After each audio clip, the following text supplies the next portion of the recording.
reports that some retailers, businesses are already, refusing cashback and are also rejecting plastic money. Has that come to your attention, and what action are you taking against those members of the association, or those who may not be members of the association?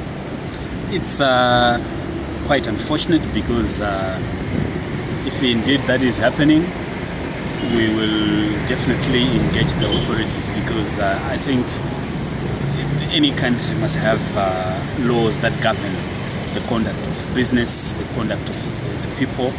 And in any case, the use of plastic money is not peculiar to Zimbabwe. It's actually it's gone international.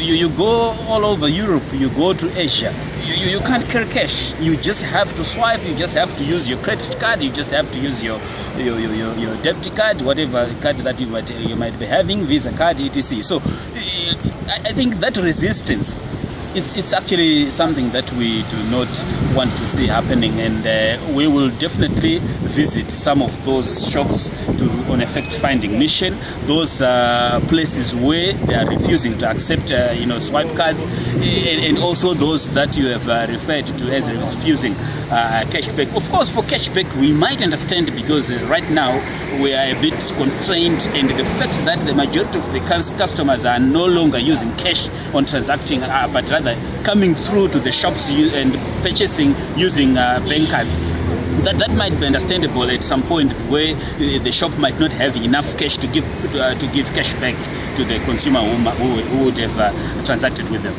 Where that is going on, that some of the shops are telling the customers to buy using cash, buying imported products. Is that also come to your attention?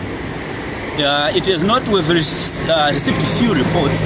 Actually, yesterday I received a few reports to the indication that you visit wholesaler A, you are asked to purchase imported products, of course using cash, and also not the same as the local products. But I think the whole point is that we need to resolve the liquidity crisis.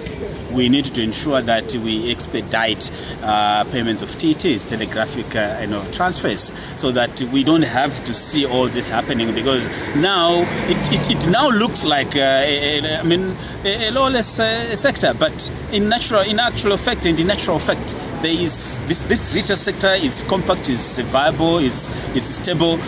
It's just a few individuals here and there that you might find wanting to cause all sorts of troubles. But ultimately what we want to see is smooth flow of business. And the fact that you have certain players asking customers to go through certain rigorous processes, I don't think that is acceptable. We want to have customers ease of doing business actually applies also to the retail sector. Customers must freely transact the manner that they wish to. Then we have also seen the use of plastic money, where we have seen other people standing in queues asking for cash and offering to swipe for some customers. What's your word of advice to such kind of activities? Yeah, that I've witnessed, because I think a few days ago when I was doing my shopping with my wife, I was approached by two gentlemen, and they offered to, they asked me if I was buying using cash or if I was using my bank card. I said I'm using cash, and then they said, okay, we can offer to swipe on your behalf, and then you give us the cash at a premium rate.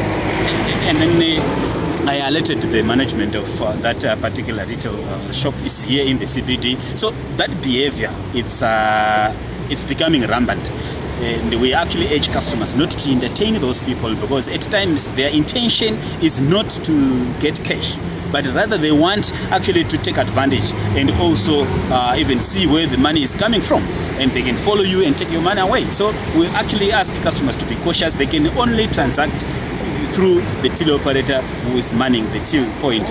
Other than that, they should not actually transact with those people.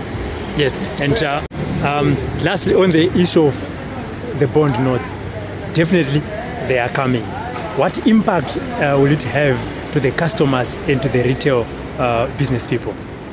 We're actually quite happy that probably it is going to smoothen transactions, because what is happening right now, we can wait for the US dollar that is never coming through to our account, that we are never accessing through our accounts. So we would rather have a currency that we should be able to to enable us to transact, because what we want is for your grandmother to go to the market, buy tomatoes, buy bread, etc., using whatever currency medium of exchange, legal medium of exchange, which is available, which is easily accessible. For example, the majority of the civil servants, if you look at their average monthly salaries, you would not think that they want to go and import goods from elsewhere, but they would use their money internally. So if we have an internal currency that one can access easily without all the hassles of having to go and wait at the queue for all the day on end, and also killing production time, I think we want a currency that will actually be accessible for us as the general public, and also as consumers, for them to be able to transact. However, we will continuously and consistently monitor and provide checks and balances to the RBZ to ensure that they will stick to their promise to produce bond notes that are equivalent to the 200 million facility, and also in relation to how much we'll be exporting as a nation. If they go beyond that, then definitely we will have to see some action that we will have to take as the sector, a decision or a position that we will have to take as a sector. But so far from the deliberations that we have had with the RBZ and of course various other players and stakeholders, it is actually prudent that we have the bond notes now rather than later, because also that waiting period is also caused serious speculation and of course anxiety, which is unnecessary, and at the end of the day it has also made people to be unsure. So we want that the bond notes to be introduced as soon as possible, rather than so that